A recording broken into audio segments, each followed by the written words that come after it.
1절에서 56절까지인데요. 56절까지 다 하면 내일까지 이걸 외쳐보죠. 그래서 적당하게 스킵이 나왔을 때 너무 긴장하지 마시고 따라하시면 좋겠습니다. 자, 한 절 한 절 교독하도록 하겠습니다. 모세와 아론의 인도로 예우를 갖추어 애국을 떠난 이스라엘 자손들의 노정은 이러하니라.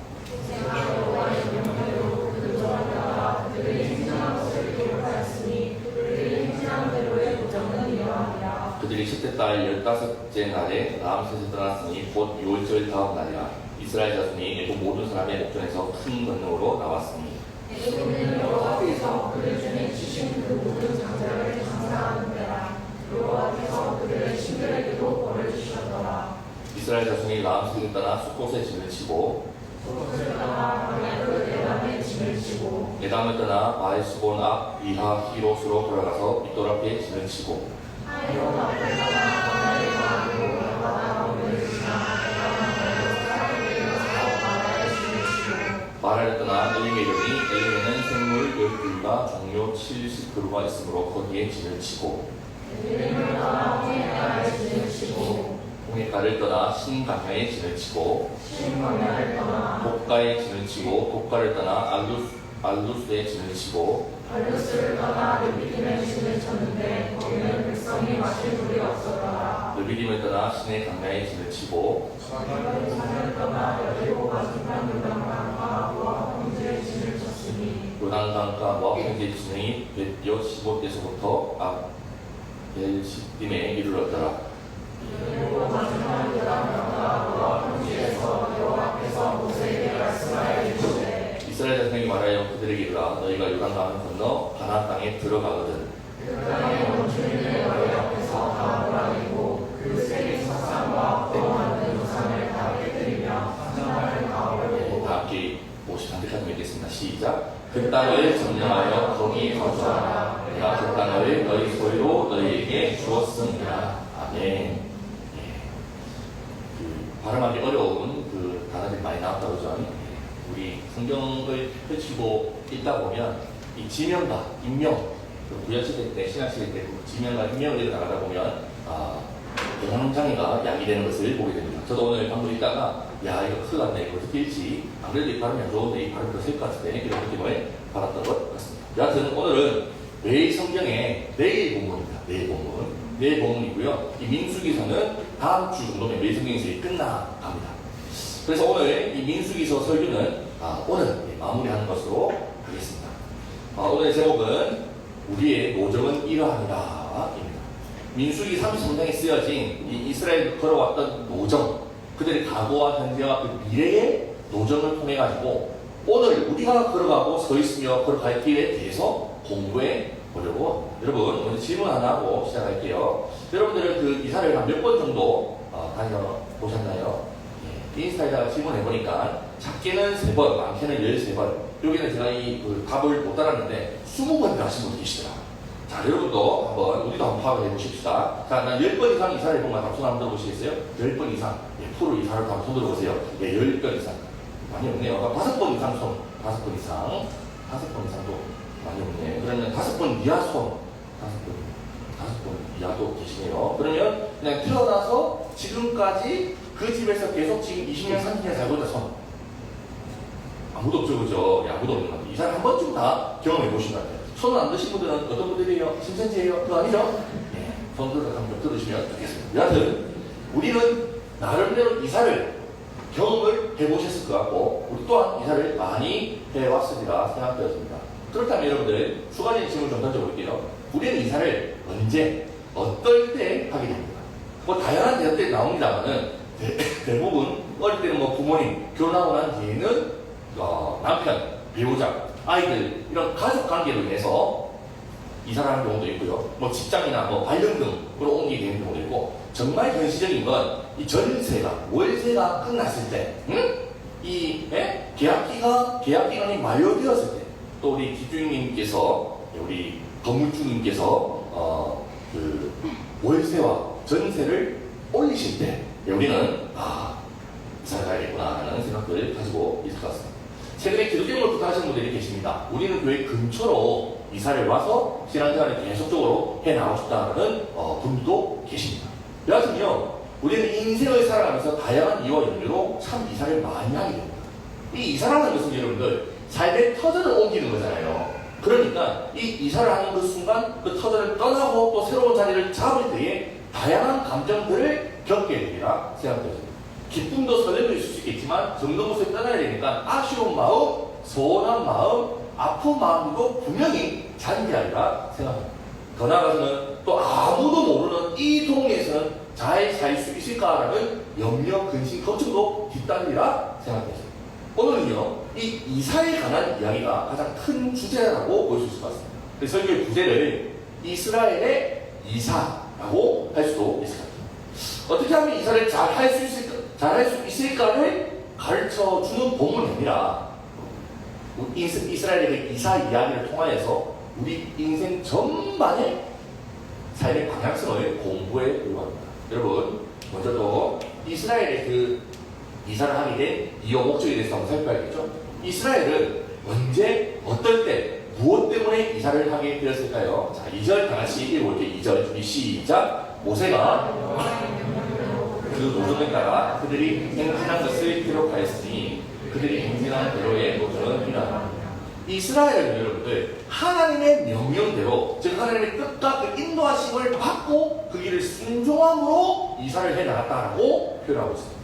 민수기 33장에 기록된 이 이스라엘의 애굽에서부터 가나안에 이르는 이 이사는 여러분들 하나님의 뜻 가운데, 다시 말해서 하나님의 인도하심 가운데 이루어졌다고 보도하고 있습니다.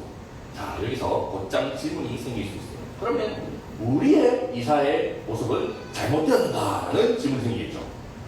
이스라엘은 하나님의 명령대로, 하나님의 뜻에 따라서, 하나님의 인도하심에 따라서 이사를 했다고 하는데, 우리 현실적인 요인들도, 다양한 연유들도 이사를 결정하고 시도하잖아요. 그죠? 그러면 우리는 잘못한 건가? 라는 질문이 생길 수도 있단 말입니다. 그래서, 하나님께 우리가 날 받고 이사를 해야 하나? 아니면 하나님께서 특정 집을, 주소지를 정해주시나? 라는 그런 질문들이 생길 수도 있을 것 같습니다. 없는가 보네요. 나는 그런 질문이 생기는데. 이건 부동산을 찾아갈 게 아니라 하나님께 찾아가가지고, 하나님께 그 주소지를 정지해 주실 때까지 마치 기다려야 하나라는 질문이 생길 수 있다. 이 말입니다. 근데 여러분들, 이렇게 받아들이고 적용하면 오늘 본문을 잘못 해석하는 거고 골치 아파져요. 이 본문은 하나님께서 정지해 주신 대로 이스라엘이, 즉 주소지부터 먼저 받아놓고 이사를 했다라는 것이 아니라, 자, 잘 들으세요 여러분들.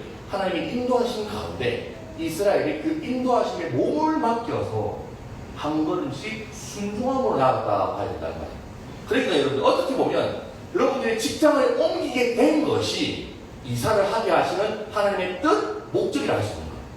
즉 계약 기간이 만료되거나 주거비가 많이 올라서 감당이 어려워질 때 집을 알아보게 되는 것도 하나님의 인도하심과 뜻 가운데 있다고 보시면, 좀 설명해드리면 여러분들, 우리 일반적으로 하나님의 말씀을 받는다, 하나님의 말씀에 따라 살아간다라고 이야기를 할 때에 하나님의 성경 말씀이 1차적인 기준이 된 것입니다. 아멘인가요? 더 나아가 하나님의 말씀에 따라서, 하나님의 인도하심에 따라 우리 삶을 살아간다고 할 때는 성령님께서 우리 마음 가운데 응답하실 때, 마음 가운데 감동으로 역사하실 때 하나님이 우리를 인도하신다, 말씀하신다라고 말할 수 있어요. 그런데 여러분들, 놓치고 있는 것이 있는데 무엇이냐면, 우리에게 찾아오는 상황을 통해서도 하나님께서는 말씀하신다는 거예요. 하나님께서는 우리에게 찾아오는 그 무언가의 상황을 통해서도 말씀하신다는 것을 기억하십시오. 모든 것을 주관하시는 하나님께서는 우리의 상황을 주관하심으로 말씀하시고 또 인도하시기도 한다는 것이죠. 그러니까 여러분들, 이 상황도, 이 자리도, 이 회사도, 이 집도 하나님의 선하신 뜻 가운데 있음을 받아들이는 것이 하나님의 인도하심에 따라 걷는 길이라고 말할 수 있습니다. 쉽게 말하면 여러분들, 이직하려고 회사 몇 곳에다가 서류를 넣었어요. 근데 한 회사에서 승인을 받고 입사를 통보를 받게 됩니다. 그럼 어떻게 됩니까? 그 회사 근처로 주거지를 알아보는 것, 이건 역시 하나님의 상황을 통해서 인도하시는 길이라는 겁니다. 제가요, 교회 공동체 예배 처소를 알아볼 때에 이 동탄뿐만 아니라 수원, 용인 인근에 있는 곳곳을 인터넷으로 살피고 발품도 팔아 살폈습니다. 열심히 찾아 나서다가 이 카페 루라를 찾아와서 사장님께 똑똑똑 노크를 했을 때에 우리가 감당 가능한 월세와 감당 가능한 규모가 보이니 이곳이 하나님의 뜻이고 하나님의 인도하시는구나 라고 확인하게 되었던 것과 같이 하나님께서는 상황을 통해서도 우리를 인도하신다는 것을 기억하시면 참 좋을 것 같아요. 예, 하나님께서는요 오늘 이 1절, 2절을 통해 가지고 우리가 좀 받아들여야 되는 그 적용점은 당신의 뜻을 이사 가기 전에 알려주시기도 하시지만, 자, 중요한 포인트예요. 이사 오고 난 뒤에 발견하기도 하신다는 것을 기억하십시오. 이게 재밌지 않습니까? 혼자서 재밌네요. 여하튼 당대 이스라엘은 철저히 하나님의 인도하신 가운데 애굽에서 가나안까지 이사를 해나갔죠. 구름 기둥과 불 기둥을 통해서 당대만 있었던 특별한 이 가시적인 인도하신 가운데 한 걸음 한 걸음 움직였던 거예요. 이거 완전 뭐 이스라엘을 위한 이 뭐 카카오맵, 티맵과 같은 구름 기둥과 불 기둥이에요. 그죠? 여러분 보면 여러분들 참 이스라엘 참 좋았겠다 싶지 않습니까? 와, 뭐 보이니까 이리 가냐 저리 가냐 말씀해 주시니까 구름 기둥, 불 기둥이 막 인도하는 대로 내비게이션 누님의 그 말씀에 따라서 우리가 따라가듯이 불 기둥과 구름 기둥의 카카오맵을 따라서 가면 되니까 좋겠다고 얘기하지 않습니까, 여러분들? 예? 우리 인생도 이렇게 인도했으면 참 좋은데, 그 인도하시는 우리 경도를 다시 한번 우리가 좀 살펴보고 공부를 해보면요, 여러분 1차적으로 우리가 일반적으로 생각하는 구조는 애굽에서 하나님께서 인도하실 때 곧장 가나안으로 입성시켜 주시면 가장 좋겠다라고 여기잖아요, 그죠? 근데 하나님께서 어떻게 인도하셨다라고요, 여러분들? 지난번에 우리 공부했던 거 복습합니다. 예, 애굽에서부터 강야로 바로 들어가야 되는데 여기 바로 안 들어가고 밑으로 내려오는 거예요. 그리고 홍해로 가서 홍해 밑을 쭉 끼고 돌아 가데스 바네아에서 뺑뺑뺑뺑 돌다가 40년 만에 가나안에 입성하는 인도하심을 보게 됩니다. 여러분, 이러면 조금 이 구름 기둥과 불 기둥의 이 내비게이션이 우리에게 없었으면 좋겠다는 마음도 조금 들었을 것 같아요. 그렇지 않습니까? 여러분, 우리가 내비게이션을 사용하는 용도가 무엇입니까? 빨리 가기 위해서, 지름길로 가기 위해서. 그런데 우리 하나님께서는 이 카카오맵 내비게이션을 구름 기둥, 불 기둥 어떻게 이용하셨다고? 돌려가시도록, 더 뺑뺑이 돌리시도록 인도하셨다는 것을 주목해본다 한다면, 예, 이 내비게이션, 구름 기둥과 불 기둥의 내비게이션, 이 돌아가게 하신 그것에도 그 무언가 하나님의 뜻이 있지 않겠다는 것을 생각하게 되어졌다 생각합니다. 여하튼 여러분들, 오늘 본문이 쓰여진 곳은 여기 모압평지예요, 모압평지. 지난주 본문과 연속 성상이 있죠. 가나안 입성 직전 모압평지 앞에서 오늘 본문이 쓰여졌었어요. 여기서요, 미래를 앞둔 현재, 먼저 하나님께서는 과거를 돌아보게 하십니다. 이것이 오늘 본문의 핵심 사건입니다. 뒤를 돌아보면서 오늘의 자리를 깨닫고 내일 살아가야 될 삶의 방향성을 가르치고자 오늘 이 본문 33장 이 한 장 전체를 할애해서 하나님께서 쓰셨다 이 말입니다. 또 하나님께서는 여러분들 이 모세에게 이 노정을 따라가지고 행진한 것을 기록하게 명령하셨습니다. 특별히 지명까지 기록하게 하셨죠. 자, 5절부터 49절까지 우리가 아까 이따 말했는데, 우리 입장에서도, 예? 우리 입장에서는 어딘지도 모르고 발음하기도 어려워가지고 읽는 것도 힘든 지명들이 기록되었던 것을 보게 되었죠. 예. 이스라엘은요, 라암셋을 떠나서 숫꽃, 에람, 마라, 엘림, 홍해가, 신가냐, 리비님, 시네가냐, 기브라, 타다와, 하세라, 다밭, 미카, 브네, 야가, 노바라, 요람입니다. 예시오, 게베, 바데스, 호로산 등에 지으셨어요. 여러분, 40년간의 주민등록 주소지를 다 기획해 놓는다 이 말이에요. 자, 여기서 질문 하나 해볼게요. 이 5절부터 49절까지 기록된 지명의 개수는 몇 개일까요? 총 몇 개일까요? 겐또. 맞추는 사람에게 제가 이번 주 중에 전화 신방권을 드리도록 하겠습니다. 야, 더 맞추기 싫어하네요. 제가 하기 싫죠? 예. 그러면, 야, 너무 싫어하네, 지금. 속속하네, 갑자기. 그러면, 스타벅스 상품권을 드리겠습니다. 제가 스타벅스 그 기프트 코너 내가 카카오톡 날려주니까 딱 맞춰보세요. 자. 걔도, 너무 주는데. 15개. 15개 더 이상 됩니다, 여러분들. 자, 20개를 같이 한번 해봅시다. 자, 그럼 맞춰보세요. 스타벅스 상품 거래야 된다, 지금. 38개. 와, 비슷한데. 38개 비슷한데. 39, 와, 이거 더 비슷해. 가해자매 41. 와, 비슷한데 왜 그렇게 피하는데 여러분들? 41. 자, 우리 다수령님 손 들었습니까? 40. 40꽃. 야, 빙고 맞습니다, 여러분들. 딱 40꽃이 있는데 별것도 아니고 가지고 좋아하는 우리들의 모습을 보십시오. 이거 겐또 치가지고 나온 이 40꽃 아들에 맞추고 우리 다수령님 지금 기쁨의 미소를 띄고 있습니다. 자, 우리 다수령님에게 제가 스타벅스 피부티 콘이 아니라 전화 10만건을 드리도록 하겠습니다. 갑자기 싫어하네. 그래서 여러분들 왜 이 중간에 40곳을 썼냐면 지난 40년 동안의 강야 생활을 상기시키기 위한 장치인 거예요. 하나님께서는요, 정확히 말하면, 여러분, 정확히 말하면 이 라암셋과 모압, 즉 이 가나안에 들어가기 직전까지 사이에 들어갈 지명을 40곳으로 기록하게 했습니다. 40년간의 강야 생활을 돌아보라 뜻입니다. 앞서 말씀드렸던 가나안 입성 직전 모압 평지에서 먼저 40년 동안의 그 강야 생활을 돌아보며 묵상하고 회고하라고. 미래를 앞두고 있어가지고 설레기도 하고 두렵기도 하죠. 야, 우리 이번에 조중희님이 기도하실 때 그 표현 하시지 않습니까? 새로운 일을 시작할 때에는 두려움이 찾아오는 거 당연한 거예요. 예? 그 미래를 앞두고 두렵잖아요. 그 두려움 직전에 하나님께서는 먼저 각오를 바라봐요. 저도 지난주에 교회 교당 가입 및 설립, 또 저희 집 전세, 그 아파트, 그 전세 대출 등으로 여러 서류들을 많이 빼오면서요, 저희 과거를 실제적으로 살펴보셨습니다.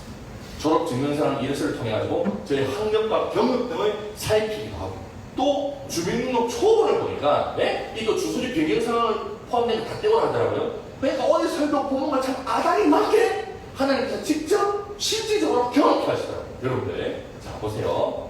삼문리, 무계리, 다만리, 서상동, 덕신리, 삼중동, 동상동, 초량동, 저드슨 코트, 예? 노스페이크 에비뉴, 동삭동, 삼척동, 어딘지 모르겠죠? 자, 그럼 조금 더 큰 행정 단위를 보여드리면 어디 동네인지 대충 감이 오실 수 있어요. 근데 장유명이 지도에는 이렇게 모르죠. 김해 총국에 있는 동네입니다. 예.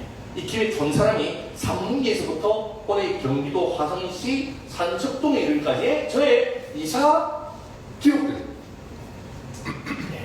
저는 감흥이 없죠.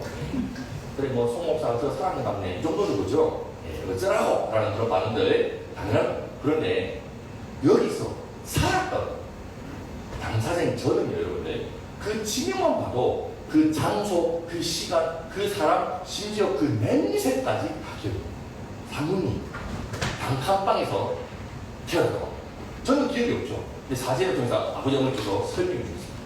무계리는 어딘지도 알고 어떤 집에서 살았는지도 알고, 그리고 거기서는 제가 병설 유치원도 다녔고 초등학교 1학년 때였는데 감사하게 우리 마누라님이 밖에 나가셔가지고 이야기를 하면 김가영이라는 여자애를 좋아했던 기억도 떠오르고, 이 절묘한 타이밍에 우리 와이프가 밖에 나갔어요. 오늘 이거 인스타 삭제해야겠다. 여하튼 여러분, 이 김가영 계속 이름 나오니까 이거 그만해요. 하여튼 이런 어떤 짝사랑했던 자매도 생각이 안 돼요. 네. 축구하면서 울산 온산 그 덕신리에 있는 축구부 숙소에 살았는데 그 앞에 닭똥집 튀김을 잘하는 통닭집이 있었어요. 중학생 때 돈도 없는 것들이 통파해가지고 나가가지고 밤에 몰래 나가가지고, 네? 통닭집에서 또 닭똥집 튀김 먹던 그 시간, 그 향도, 그 냄새도 기억나네요. 초량동에 원래 혼자 살고 있던 그 원룸 자취방에서 우리 와이프랑 신혼생활을 시작했던 그 집은 여러분들 햇빛이 하나도 없고, 예? 햇빛이 하나도 안 들어왔었어요. 불 끄면 아무것도 안 보이는 집에서 살았던 기억이 납니다. 우리 하임이가 태어났던 저스코트, 하림이가 태어났던 노스페이크 에비뉴에 있는 학교 기숙사, 그 미국에서의 동네와 마트, 학교 도서관 등의 특유의 냄새까지 다 기억합니다. 이처럼 우리는 이스라엘의 이름 모를 지명을 보면 당연히 크게 안 나왔지만 이 민수의 1차 독자인 이스라엘의 출애굽 2세대들에게 그들이 부모와 함께 또 자녀들과 함께 직접 걸어왔던 길이기 때문에 그 지명만 봐도 대박의 길이다. 무엇보다 그 지명만 봐도 그때 나와 우리가 지냈던 그 겪었던 상황과 그 상황에 따른 마음들, 그때 희노애락들이 다 기억나는 것입니다.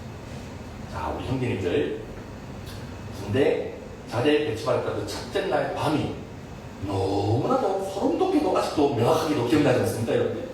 그 이걸 딱 덮었을 때에 나도 모르게 찔끔 나왔던 그 눈물을 기억하지 않습니까, 여러분들? 우리 자매님들 첫사랑과 데이트했던 때를 기억하십시오. 네? 그 어떤 그 형제와 손을 잡고 데이트를 할 때 그 바스락바스락 거렸던 낙엽을 밟았던 그 기억을 되새겨보라고. 그런 기억이 없구나. 힘내라. 아니, 그 손잡고 딱 걸어갈 때, 그래, 뭐, 얘랑 나 평생 못 살 거다. 그런 생각이 들어옵니까? 여하튼, 이스라엘 백성들은 여러분들, 남셋 하면, 홍해 하면, 에담 하면, 르비딤 하면, 그때의 감정들을 다시 자연스럽게 기억하게 되었습니다. 승리를 만끽하는 기쁨의 시간이고, 그리고 그때 나와 우리의 실패와 좌절, 실수와 범죄함 등 숨기고 싶은, 지우고 싶은 시간도 생각날 겁니다. 그럼에도 하나님께서 그곳에서도 나와 함께 계셨지. 우리를 용서해 주셨지. 다시 기회를 주셨지 않은 주님의 신실한 삶을 발견하는 시간이기도 했을 것입니다. 하나님께서는요, 이를 기록하게 하신 이유는 기억하도록 하신다. 그때 시간들, 하나님과 함께 또 좋은 추억, 부끄러운 기억들을 상기시키도록 하기 위한 것입니다. 자, 여러분들, 과거를 돌아보니 오늘과 내일을 살아가는 데 있어서 그 무엇보다 중요하다는 것을 기억하십시오. 하나님께서는요, 무엇보다 이 과거를 돌아보면서 우리의 과거의 출발점을 상기시키시되 항상 구원의 때, 그 구원의 시점을 주목하도록 하십니다. 언제, 어디서, 어떻게, 왜 우리를 구원하셨는지를 돌아보게 하시네요. 다시 말해서 여러분들, 우리의 처음의 모습, 그때 우리는 어떤 상황과 상태에 있었는지, 그리고 하나님께서 우리를 어떻게 찾아오셔서 그 자리를 벗어나도록 하셨는지를 기억하게 하십니다. 그래서 이스라엘 백성들이 400년이 넘는 시간 동안 노예로 종살이했던 애굽 라암셋에서부터 시작합니다. 자, 3절 4절 읽어볼까요? 준비 시작.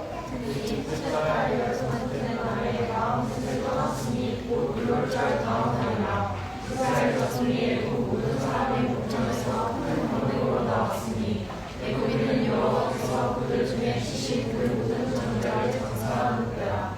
여호와께서 그들의 신들에게도 벌을 주셨더라.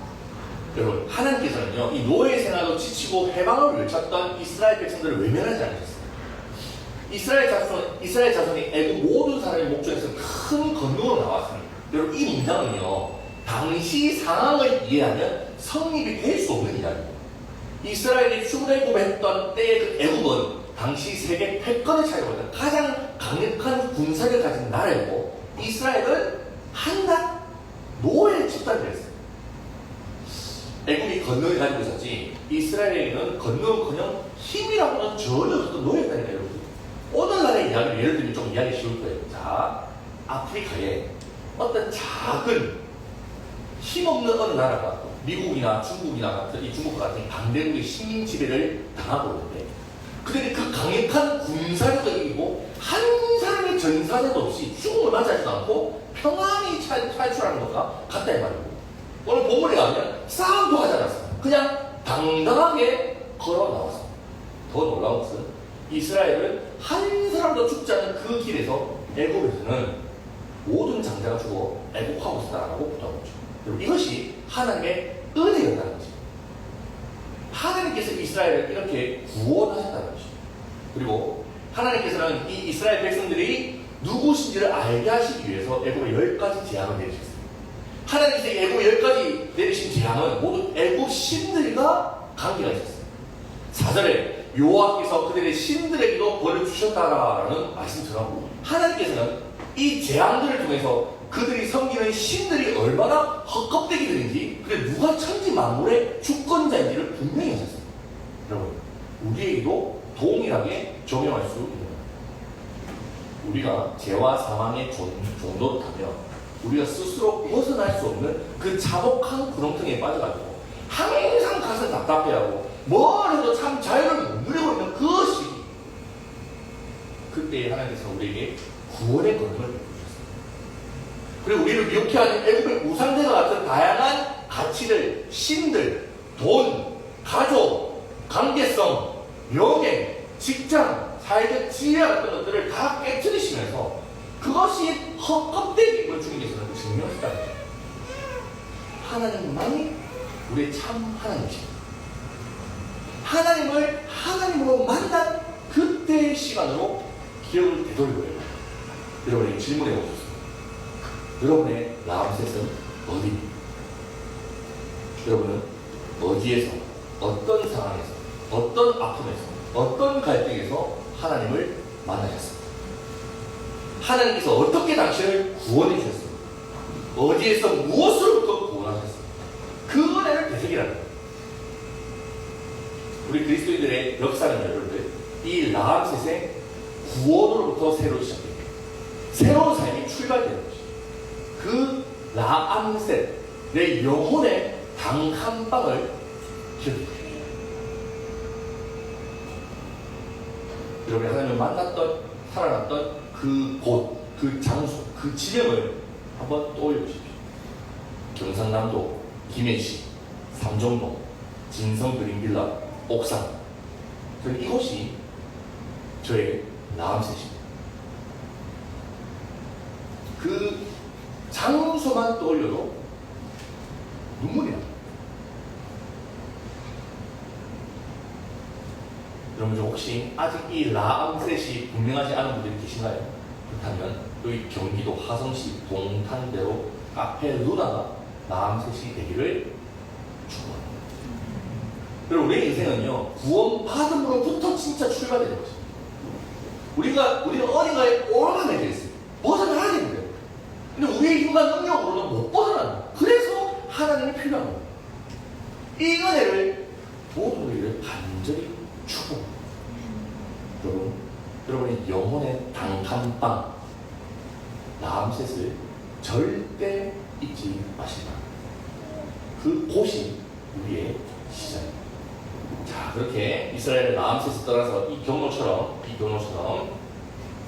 숫곳에 진을 치고 또 숫곳을 떠나서 에담에 그리고 홍해 바다 앞인 밑돌까지 진을 치면서 이동하는 것을 보게 돼요. 자, 애굽을 탈출했다면 저 멀리까지 빨리 갔어야 되는데 하나님께서는 왜 애굽의 반경을 곧장 벗어나도록 하지 않으셨습니까? 애굽과 인접한 이 숫곳, 에담, 밑돌에서 진을 치고서는 이스라엘 백성들이 발 뻗고 잠을 자고 있었을지 모르겠습니다. 얼마나 조마조마했겠습니까? 아니나 다를까 애굽의 초강력 기마 부대가 이스라엘을 잡으려고 달려오고 저 멀리서 먼지로 끝나려면 뛰어오고 있는데 하필이면 이스라엘은 홍해 바다 앞에 있습니다. 아까 지도를 보셔서 아시겠지만 홍해를 아니고서도 분명히 강야로 진입할 수 있었다는 거예요. 근데 하나님은 왜 홍해로 인도하셨냐고. 참 하나님 왜 이렇게 사지로 우리를 몰아가실까? 이내 깨닫게 되죠. 우리를 사지로 몰아가시는 것이 아니라 우리의 적들을, 우리를 괴롭히는 그 죄성을 사지에 몰아넣기 위함이라는 것을 깨닫게 된 것입니다.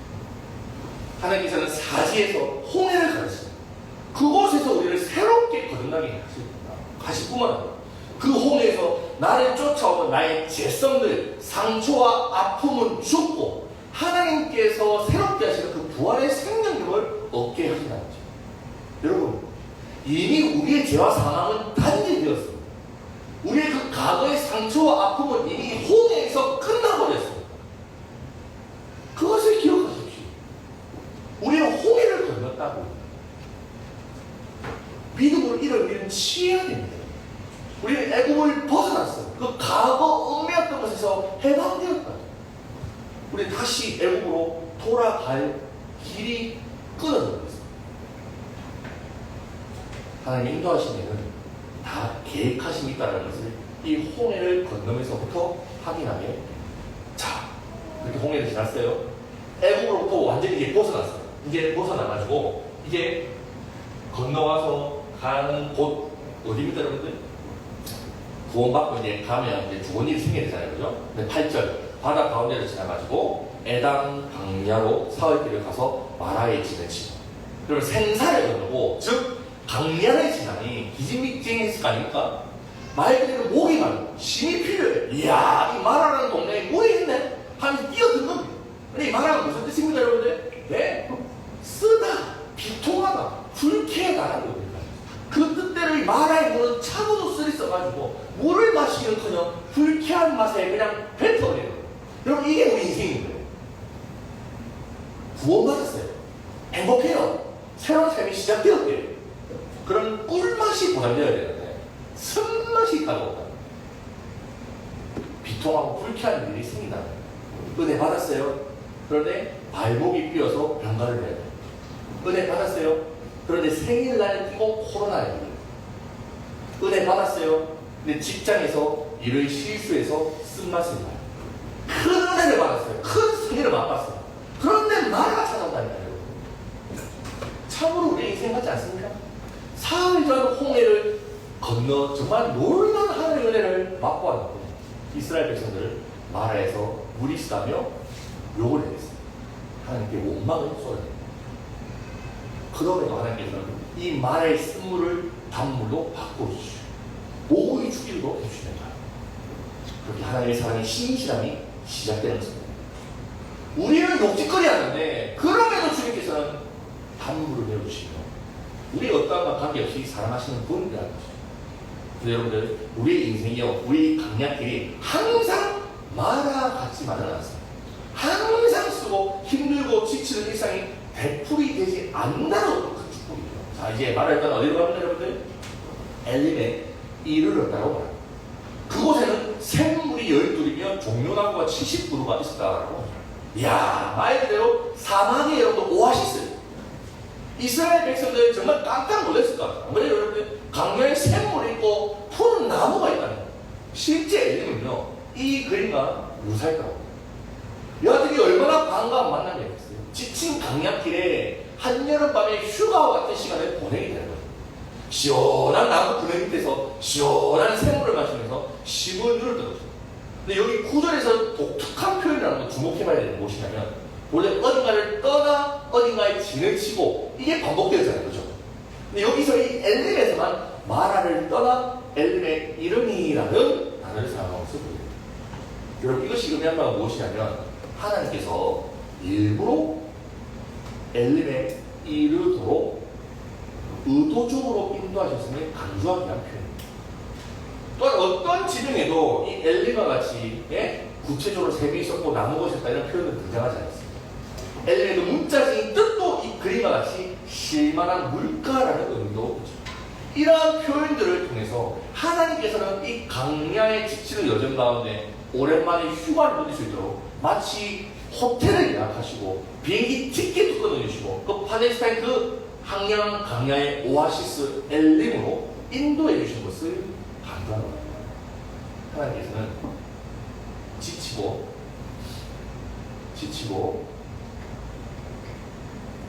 힘겨운 일상 가운데서도 우리의 강야에서도 엘림 실만한 물가로 인도하시는 분이십니다. 하나님께서 우리를 이렇게 인도하시고 또 인도하시고 자 다음은 어디입니까? 이렇게 걱정 마세요. 마음 그게 다 날 거니까. 저 얼굴 때 깜짝 놀란 분위기이십니다 지금. 신강야에서 먹을 것이 있다 라고 외칠 때 하나님께서 만나와 메추라기 그 로켓 프레쉬를 그 시간부터 시작했습니다. 르비딤에 가서 물이 없다고 땡깡물이니 하나님께서는 반석을 깨뜨려 에비앙에서 넣어주십니다. 시내산에 가서 하나님께서는 율법과 언약식을 제정하시고 성막을 건축하도록 요하십니다. 하나님의 그 사랑의 관계성을 가지고 있는 그 시점에 이스라엘을 그분 송아지를 만들어서 반려합니다. 그럼에도 불구하고 이러한 불평불만을 넘어서 폐역함이 나타나고 우리 하나님께서는 매일마다 쿠팡 프레시를 잊지 않으시고 구름 기둥과 불 기둥을 인도하시며 가나안 초입 가데스 바네아까지 인도하시죠. 여러분 이러한 강야 생활에 발견되는 반복되는 구조가 있습니다. 무엇인가요? 이스라엘의 불평, 불만, 원망, 더 나아가 하나님을 믿지 못하겠다라는 불신과 반역. 그럼에도 하나님은 그러한 이스라엘을 향한 한결같은 사랑과 은혜를 거두지 않으시는 신실한 모습을 보여주십니다. 여러분, 이스라엘이 걸어왔던 이 마음못의 지경은요, 40년 동안 한결같이 실수하고 실패했던 이스라엘을 한결같이 사랑하시고 은혜를 베푸셨던 하나님의 신실함이 드러나는 추억의 시간, 장소가 되었습니다. 나중에는 지우고 싶은 지명, 시간들도 있었을 것입니다.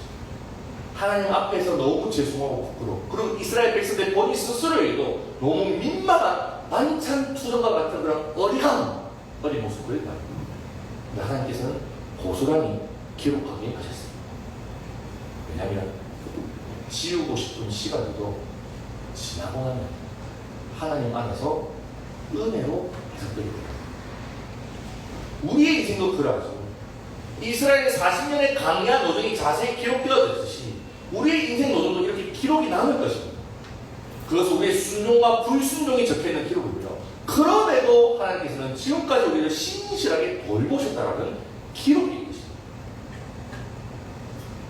여러분, 이 40년 동안 우리의 옷이 휘어지지 아니하고 우리의 발이 굳히지 않았다. 그런가요? 맞아요. 정말 힘든 시간들을 우리가 보내왔지만 우리 안 죽었잖아요. 살아있잖아요. 우리가 하나님 앞에서 정말 부끄럽고 죄송한 죄를 저질러도 실수와 실패가 너무나도 당연한 우리에게도 하나님께서 우리를 계속해서 먹이시고 입히시며 여기까지 맞았습니다. 여러분, 강단은요, 하나님의 그 신실하심의 은혜를 그 언제보다, 그 어디보다, 그 누구보다 확실히 알고 경험할 수 있는 장소입니다. 그래서 강야를 지나면, 강야를 걸으면 그냥 하나님 너무 가깝게, 또 하나님의 그 은혜가 너무 값지게 다가오는 것입니다. 그렇게 하나님께서는 이스라엘 백성들을 모압 평지까지 인도하셨습니다. 그리고 가나안 앞둔 모압에서 먼저 강야 생활을 돌아오게 하십니다. 미래를 앞둔 현재, 오늘 먼저 과거를 돌아보게 하시는 거예요. 왜일까요, 여러분들? 미래는 항상 두려움이 찾아옵니다. 저도 이럴 때가 있었어요. 여러분, 이런 분명한 그런 시간들이 있었을까요? 지금까지 잘 온 것 같은데 이제 직장을 취업해야 되고, 지금까지 너무 잘 왔는데 이사를 가야 되고, 지금까지 너무 잘 왔는데 이제 결혼을 해야 되고, 지금까지 내가 너무 잘 온 것 같은데 새로운 직장을 발령받아 가게 될 때 그런 두려움들 분명히 존재하지 않습니까? 저희도 그럴 때가 있었어요. 제가 27살 때쯤 되었을 때 갑자기 이런 미래에 대한 불안한 마음이 확 밀려올 때가 있었어요. 당시 제가 나눔 전도사라는 이름으로 독거노인 노숙인들 열심히 섬기는 사역들을 해나가다가 이제는 신학교를 지나고 했을 때 본격적으로 목회자의 길을 준비해야겠다는 마음을 가지게 됐어요. 너무 걱정이 돼요. 이 사람이 너무 불안해져요. 지금까지는 사역들을 너무 재밌게 잘해왔는데 이것을 중단하고 새로운 길을 도전하려고 하니까 겁나더라, 이 말이에요. 그때 제 당시 담임 목사님이셨던 홍민기 목사님이라는 분을 찾아가서 여쭤봤었어요. 근데 목사님께서 제게 이런 말씀하시죠. 주연아, 네 지난 날들을 돌아봐. 지금까지 어떻게 올 수 있었던 거 같노? 하나님의 은혜를. 그동안 네가 꿈꾸고 생각한 대로 이루어졌냐? 아니요. 제가 생각한 것 이상으로 인도해 주십시오. 그래, 마. 그 하나님께서 앞으로도 널 책임져 주실 거야. 널 네 생각한 것 이상으로 인도하실 거라고 말씀해 주십시오. 정말 큰 은혜를 느끼고, 저는 미래를 염려하고 있었는데 과거를 돌아보니 하나님의 은혜밖에 안 보여요. 그 하나님의 은혜를 보니까 오늘도 내일도 영원토록 그 하나님께서 저를 계속해서 인도하실 것 같아요. 여러분, 이스라엘 백성들이 모압 평지에서 이런 시간을 보냈던 것입니다. 우리에게 이런 시간들은 주기적으로 꼭 필요한, 특별히 여러분이 건강합니다. 미래가 두려울 때 미래를 보지 마시고 과거를 돌아보십시오. 그러면 다시 걸어갈 수 있습니다. 언제나 우리와 함께 하셨던 그 하나님께서 앞으로의 언제도 언제나 함께 하실 것입니다. 자, 이제 두 번째로 집중적으로 살펴볼 것은 이겁니다. 방금까지 수많은 지명 속에 묻어져 있는 하나님의 신실함의 은혜를 자세히 보았단 말이에요. 이제는 이 동일한 동사에 집중해 보십시오. 어디를 떠나 어디를 지나치고, 오늘 본문 민수기 30장에서 가장 많이 반복되게 드러나는 표현이죠. 그럼 이것이 오늘 본문의 키포인트입니다. 이게 무의미한 반복이 아니라 하나님의 그 무언가에 마음이 담겨있는 표현입니다. 우리가 떠나고 지르치는 이 반복을 통해서 우리가 공부할 수 있는 것은 첫 번째로 하나님의 주권을 인정하는 것과 우리의 순종을 훈련하게 하시는 것에 있다고 여겨집니다. 여러분, 이스라엘이요 지르쳤어요. 이 지르친 곳을 마흔곳이라 가정했을 때 40년 동안 마흔곳에 머물 때 짧게는 사흘, 길게는 조금 더 길게는 한 달, 더 길게는 1년, 더 길게는 한 3년 정도 머물렀을 수도 있을 것 같아요. 곳곳마다, 그죠? 근데 그 곳곳마다 지역과 지기가 다 달랐을 거예요. 좋은 환경도 있었을 때고 빨리 이곳을 벗어나고 싶은 것도 분명히 있었을 거예요. 엘리가 같은 그런 오아시스에 있을 때에는 어떤 마음이 들었을까요? 이야, 오랫동안 머물고 싶어. 그런데 하나님 그 다음에 이렇게 세우시고 마라와 같이 쓴물이 있는 그곳에서는 하나님 더 오랫동안 머물게 하실 수도 있다 말이에요. 이것이 의미하고 시사한 바가 무엇이겠습니까, 여러분들? 우리는 하나님의 주권을 인정함으로 하나님의 인도하심을 순종함으로 따라 걸어야 하는 존재이기 때문에 계속해서 떠나고 지내시고 내가 가고 싶은 곳, 내가 더 머물고 싶은 곳, 내가 가기 싫은 곳, 내가 더 빨리 떠나고 싶은 곳을 결정하는 것이 내가 아니라 하나님의 뜻 가운데 인도하심을 받으며 살도록 훈련시키기 위함이 있습니다. 그래서 이 찬양이 진짜 이스라엘의 고백, 우리 인생의 고백이 되기를 원하십니다. 주님 말씀하시면 내가 나아가, 주님 뜻이 않으면 내가 못하는 나의 가고 서는 것 주님의 뜻이 있습니다. 오주님 나를 이끌어 주시옵소서. 하나님께서는 이 광야에서 이스라엘을 가장 훈련시키기 원하시던 것은 이겁니다. 하나님의 말씀, 하나님의 뜻대로, 하나님의 명령에 따라 순종하게 하시는 것입니다. 여러분, 이 광야를요 히브리어로 무엇이라고 할까요? 미드바르. 이 단어는 이 무엇으로부터라는 뜻의 미와 말하다라는 뜻의 가바르라는 동사가 합쳐진 단어. 직역하면 그곳에서 말씀하시다라고 쓰고 가지고 있습니다. 하나님께서는 일부러 우리를 광야로 내셨습니다. 당시 우리 분명히 하실 말씀이 있으시고 또한 그 말씀에 따라 살아가는 자로 훈련시키시라는 뜻. 여러분, 두 번째로 우리가 이 떠나고 지르치는 이 반복은요 하나님께서 우리에게 허락하신 그 배움이 무엇이냐면, 가르침이 무엇이냐면 영원한 번영을 바라보게 하시는 하나님의 인도하심, 하나님의 의도적인 이사를 통한 전략이라는 것입니다. 이스라엘도 광야에서 계속해서 텐트를 설치했다 걷고 또 설치해서 걷고 하는 나그네 살이라 했는데 마음이 괜히 안 그랬겠습니까? 빨리 가나안에 들어가고 싶어. 언제까지 이래야 하나라는 마음이 있었어요. 그래서 그들은 정착하여 가나안 땅을 사모했어요. 그리고 또 한편으로는 이 가나안이 내 영원한 정착지니까 이 광야에서 짐을 풀었다가 펼쳤다가 짐을 풀었다가 펼쳤다가 할 만큼의 이사를 자주 하려면 짐을 좀 가벼이 해야겠다는 마음도 들었을 것 같습니다. 나그네 살이에서 무슨 짐이 많이 필요하느냐 하면서 저희 말하는 그 미니멀 라이프를 추구할 수밖에 없었을 것이다 이 말이죠. 그래서 이스라엘 백성들은 프로 이사로 프로 짐 싸러 가게 됩니다. 자고 일어나는데 갑자기 구름 기둥과 불 기둥으로 또 하나님께서 모세에게 갑자기 말씀하셔서 떠나게 하시면 당장이라도 떠날 수 있을 정도의 자발적 나그네, 정착하지 않고 떠도면서 익숙한 노마드 인생을 살았던 것. 저도 여러분들 이민생활을 통해서 이 노마드, 미니멀 라이프를 참 체험적으로 배우고 이럴 것 같은데, 그럼 혹시 이민 가방에 짐 넣고 국제 이사를 해보셨습니까? 네, 그래야 이사 좀 해봤네 라고 좀 가오 좀 세울 수 있습니다. 미국에 들어갈 때도, 그리고 방학 때 한국에 나올 때도 들어갈 때도 이 이민 가방에 들어갈 만큼의 짐을 싸고 푸는 게 얼마나 익숙해지는지. 나중에는 이 이민 가방이랑 이빨 넣고 손으로 대충 들면 무게 초과다, 오바 찾아야겠다, 이런 느낌이 들 정도로 고수가 돼야 돼요. 2016년 7월 저희는 미국에 유학을 갔습니다. 처음 살았던 곳이 미중부 캔자스시티라는 곳인데 참 동네가 아름답고 좋았어요. 학교 기숙사에 살았는데요, 기혼자들이 사는 기숙사가 참 좋았어요. 투베드룸이라고 방 2개에 거실도 하나 있는, 한국으로 한 24평, 25평 되는 집이었어요. 근데 저희들은 가구가 이게 진짜 다 있어요. 안방에는 침대, 서재에는 그냥 책상, 공간 책상, 거실에는 그냥 식탁 하나가 다 있어요. 네, 돈이 없는 것도 이유였지만 저희는요, 이 캔자스에 들어갈 때부터 1, 2년 뒤에는 LA에 이사를 가서 학교를 트랜스퍼해서 폐업해서 공부를 이어가고 살할 계획이 있었기 때문에 짐을 많이 소유하다가 최소화해야 됩니다.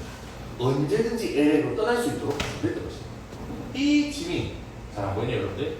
캔자스를 떠날 때의 짐이 캔자스에서 LA로 이렇게 차에 지어놓고 이사를 할 만큼 간소화해야 됩니다. 네, LA 도착해서도 이 캔자스보다 캔자스 학교에서 더 후지고 작은 이 몬베드 블룸이었는데요. 그곳에서도 가보다 친구들은 뭐 많이 없었습니다. 애들이 짐으로 늘게 되었죠. 여러분, 왜 짐을 줄이고 짐을 많이 넓히지 않았을까요? 네, 저희는 미국에서 눌러 앉아서 살 생각이 없었거든요. 언젠가는 한국에 돌아간다는 마음을 가지고 있었기 때문에 짐을 항상 최소화하고 있었습니다. 그리고 갑자기 비자가 안 나오는 바람에 한국에 들어가게 되면서 일주일 만에 짐을 다 빼고 정리를 했습니다. 그 일주일이 정말 거의 매일 밤새듯이 짐을 정리하고 청소하고 했었지만 그래도 강했어요. 왜일까요? 짐이 썩 많잖아요. 한국으로 다시 이민을 왔죠. 한국에 들어와서 잠시 부모님에게 머물다가 평택에 전셋집을 얻고 이사를 할 때도 제 차에 이렇게 그냥 짐 가득 채워서 2번 거다 나는 것이 다였습니다. 왜냐하면 짐이 없었거든요. 그런데 이 평택에서 동탄으로 이사를 올 때 짐이 많아졌습니다. 왜냐고요? 저는 한국이 제일 좋거든요. 저는 한국에서 평생 살고 싶습니다. 그렇게 살면서 처음으로 이삿짐 센터를 불러가지고 이사를 했습니다. 이 동탄에서는 오래 머물고 합니다. 집 계약 기간도 6년 계약하고 들어왔으니까 이제 2년에서 4년 다 할 수 있습니다. 뭐 이 동네 좋잖아요, 그죠? 그리고 개척도 이 동탄에 했습니다. 그래서 저는 이 동탄에서 좀 오래 머물고 싶어서 짐도 점점 많아지고 있습니다. 오늘 말씀을 준비하면서요, 하나님께서 떠나라시면 곧장 떠날 수 있도록 준비가 되어 있어야 하는데 하는 마음도 가지게 됩니다.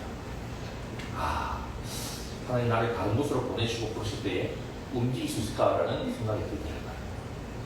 왜냐면요, 우리는 영원한 본향 천국을 향하는 멍한 인생입니다. 이 나그네 인생길에 왜 그리 짐들이 많이 집어넣는지, 왜 그리 많은 것들을 소유하라고 하는지, 죽고 나면 다 버려질 것들인데 천국에 못 가지고 갑니다. 여러분, 언제든지 떠날 준비가 되어 있는 헤븐리 로가드, 천국을 향하는 나그네이십니다. 떠나고 지내시는 이 세상에서의 이사는요, 한편으로는 영적인 의미로 적용할 수 있다는 겁니다. 대한민국 땅에 집 없다고 서로 하지 마십시오. 우리는 천국에 집이 있습니다. 그것은요, 영원히 이사 안 가고 살 수 있습니다. 거리를 주목하며 살도록 주님께서는 이스라엘의 강야 생활과 짐을 치고 떠나고 짐을 치도록 이사십니다. 말씀을 정리하려고 합니다. 하나님께서는 이 이스라엘 백성들에게 과거에 베푸신 하나님의 은혜를 돌아보게 하십니다. 그런데요, 하나님께서는 이렇게 과거에 추억하리만 하기를 원하지 않으시다는 것을 기억하십시오. 하나님의 은혜로 이 자리까지 나아왔다면 그 은혜를 의지하여서 약속의 땅으로 나아가라 말씀하십시오. 다시 말해서 하나님께서는 강야를 통과한 모압에서 이제 가나안에 정복하라는 사명을 하고 있습니다. 과거를 지났다면 우리는 미래를 향해 계속해서 정진해야 한다라는 것입니다.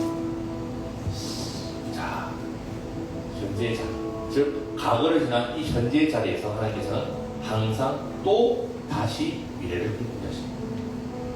강야를 지난 이스라엘 백성들아, 이제 너희가 요단강을 건너 가나안 땅에 들어가거든.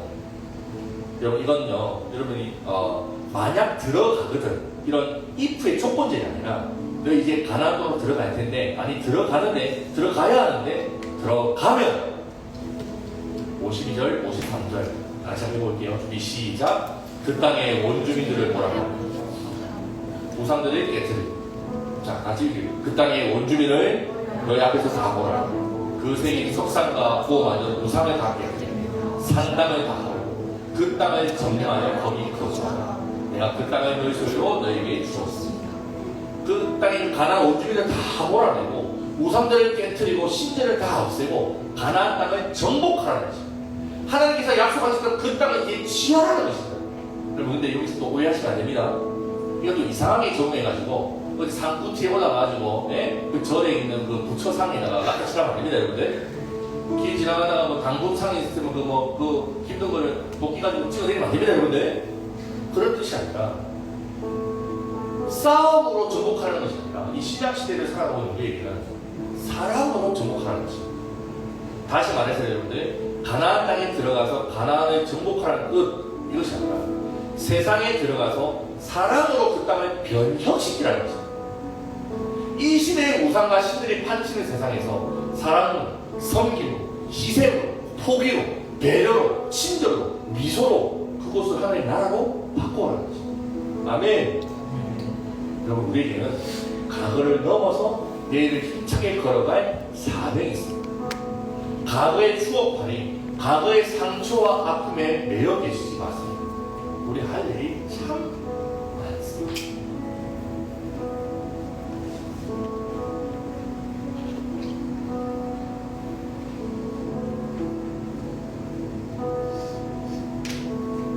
우리는 하나님의 은혜로 구원받고 하나님의 은혜로 강야에서 신실하신 돌보심을 받으며 지금까지 나왔습니다. 이제는요 들어가야 한다. 미래에 대한 염려, 걱정, 두려움 있으십니까? 과거를 돌아보십시오. 그리고 이제 정진해야 됩니다. 오늘 말씀이 좀 길었지만 또 깊은 은혜를 많이 가져다 주신 분이 있습니다. 여러분 우리 먼저 구원의 은혜를 기억하십시오. 우리의 라암셋 영혼의 단칸방을 잊지 마십시오. 그리고 우리 모든 인생의 노정들 지우고 싶고 기억하기도 싫은 그곳에 항상 하나님께서 계셨다는 것을 기억하십시오. 우리의 죄와 실패와 실수들도 용서해 주시고 그리고 항상 함께 울고 함께 웃으시며 우리를 돌보아 주셨습니다. 그 신실하신 하나님의 은혜로 여기까지 왔습니다. 그 신실하신 하나님께서 이후로도 우리를 영원토록 지키실 것입니다. 그분과 함께 하나님 나라를 위해서 이제는 사명을 다해 주고 있습니다. 아멘. 우리 지난날의 그 은혜들을 기억하며 찬양을 나가십시오.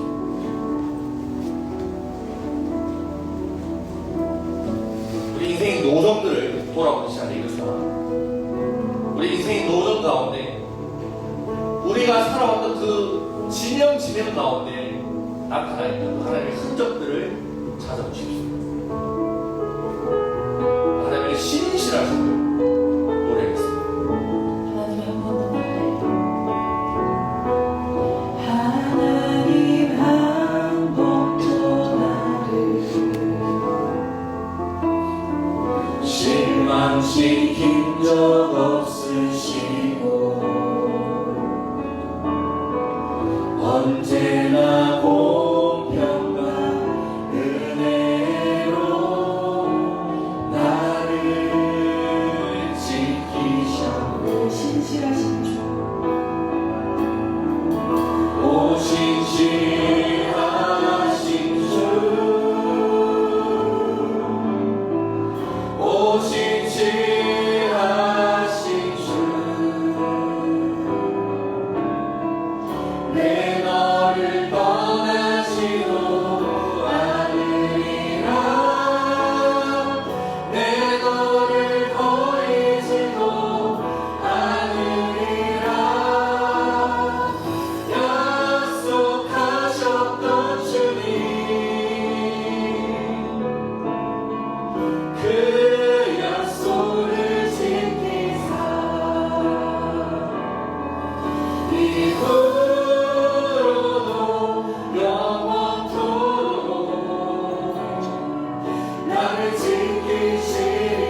그 약속을 지키사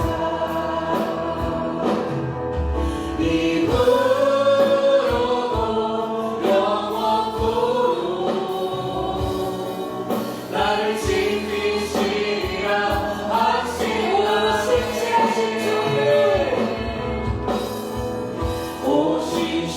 오신실하신 주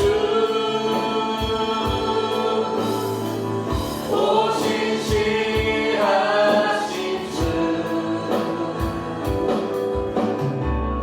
내 너를 떠나지고 않으리라 내 너를 버리지도 않으리라 약속하셨던 주님 그 약속을 지키사 이후로도 영원토록 나를 지키시리라 하시나니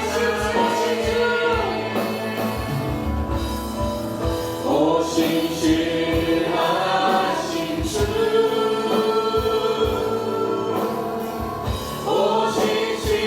오신실하신 주 내 너를 떠나지도 않으리라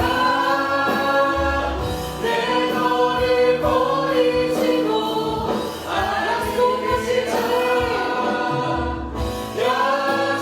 약속하셨던 주님 그 약속을 지키사 이후로도 영원토록 나를 지키시리라 하시나니 아멘. 우리 함께 기도하며 나가십시다. 기도하실 때에 이 정예된 때에 실험부로서 사회생활을 계속해 나갈 때에 미래에 대한 두려움과 염려, 걱정들, 근심들이 계속적으로 찾아오죠. 그럴 때 하나님께서는 먼저 뒤를 돌아보라고 하십니다. 지난 40년 동안 광야 생활을 인도하셨던 그 주님의 인도하심을 주목하라고 하십니다. 여러분 지금까지 살아왔던 삶의 노정을 돌아보십시오. 미래가 보이지 않는 데에는 과거를 보면 됩니다. 그때 하나님이 보일 거예요. 그때 하나님의 은혜의 손길들, 하나님의 돌보심의 은혜들을 보게 될 것입니다. 오늘 이 시간 과거를 돌아보십시오. 나의 마음새는 어디입니까? 나의 말하는 어디입니까? 나의 홍해는 어디입니까? 나의 느비dim은 어디입니까? 그 지명을 묵상하면서 그 시간 동안 한결 같이 우리를 붙잡고 주셨다는 하나님의 은혜를 기억하십시오. 기도하시겠습니다. 하나님 감사합니다. 지난 시간을 돌아보니 주님의 새 시간 인도하시면서 새 세상 붙잡으시는 우리 지난 시간을 돌아보니 하나님의 인도하심을 바라보니 지난 시간을 돌아보니 나의 나은 세상을 보니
여러분, 하나님께서는 우리에게 젖과 꿀이 흐르는 가나안 땅으로 인도하시는 분이십니다.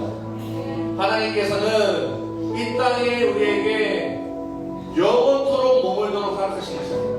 저 천국을 소망하면서 이 땅에서 떠나고 지내시는 이 이사의 여정을 통하여 영원한 곳을 소망하게 하십니다.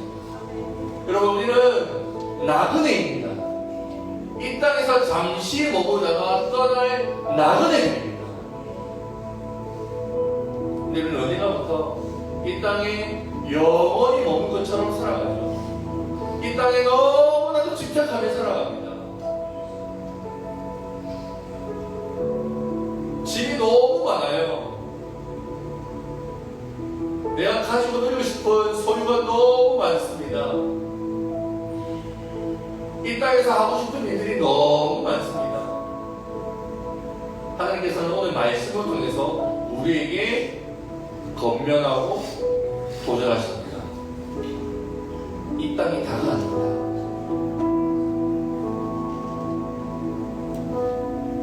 수많은 이사의 여정들 속에서 우리는 발견해야 됩니다. 이 땅이 다가 아닙니다. 여러분의 질문해보고 싶습니다. 여러분, 천국을 사모하십니까? 아니면 이 땅이 그냥 파라다이스가 됐으면 좋겠습니다.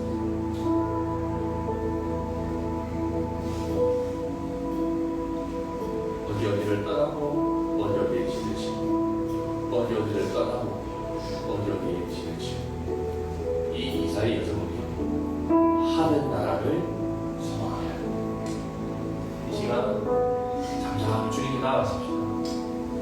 주님, 당신의 하늘 소망을 다시금 품게 하여 주시옵소서. 마음 깊은 곳에 하늘을 향한 소망이 다시 일어나게 하시옵소서. 나의 정체성을 하나님께 알려 주시옵소서. 기도하십시오.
말씀을 통해서 여러분이 말씀하실 것입니다. 여러분, 영혼 깊숙한 곳에 하나님께서 말씀하십니다. 하나님의 음성을 듣시는 것입니다. 말씀하여 주시옵소서. 말씀으로 말씀하여 주시옵소서. 성령의 감동으로 말씀하여 주시옵소서. 나에게 지금 처해진 이 상황을 해석하는 눈을 가지게 하여 주시옵소서. 전 말씀하여 주시옵소서. 천국에 들어가요. 우리 천국에 있다 하세요. 그래야지 하나님의 살수 있습니다. 하나님 감사합니다.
아버지 감사합니다.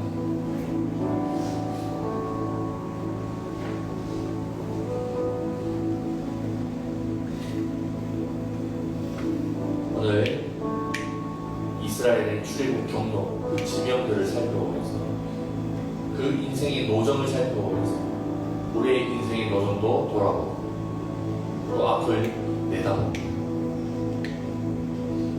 불투명한 미래와 불안한 내일이 우리에게 불안과 염려와 걱정과 두려움으로 다가오는 오늘의 이 시점, 하나님께서는 뒤를 돌아보라고 하십니다. 예수님 뒤를 돌아보니 하나님의 은혜밖에 없네요. 지금까지 인도하신 그 하나님께서 앞으로도 인도하실 것을 신뢰하고 기대하게 됩니다. 늘 인도하여 주시옵소서. 우리는 실수하고 실패하고 좌절하고 넘어지지만 하나님은 항상 이렇게 세우시고 다시 걷게 하시고 다시 힘주시는 분이심을 보게 됩니다. 그 은혜를 붙잡습니다. 하나님 또한 우리는 이 땅에서 영원히 살 존재들이 아니에요. 영원히 하나님과 사람의 사귐을 나눌 천국을 사모하는 나그네들이 있습니다. 이 정체성을 잊지 않게 하여 주시옵소서. 하늘이 우리의 것입니다. 근데 왜 우리는 이 땅에 집착합니까? 하늘을 바라보고 살게 하여 주시옵소서. 지금은 우리 주 예수 그리스도의 은혜와 하나님 아버지의 크신 사랑과 성령님의 교통하심, 과거를 돌아보며 오늘의 위치를 깨닫고 항상 함께 하시는 그 주님만을 붙잡고 내일을 살아가겠다. 우리는 교회 형제자매들 머리와 삶과 학원과 일터 위에 지금부터 영원토록 함께 있을지어다.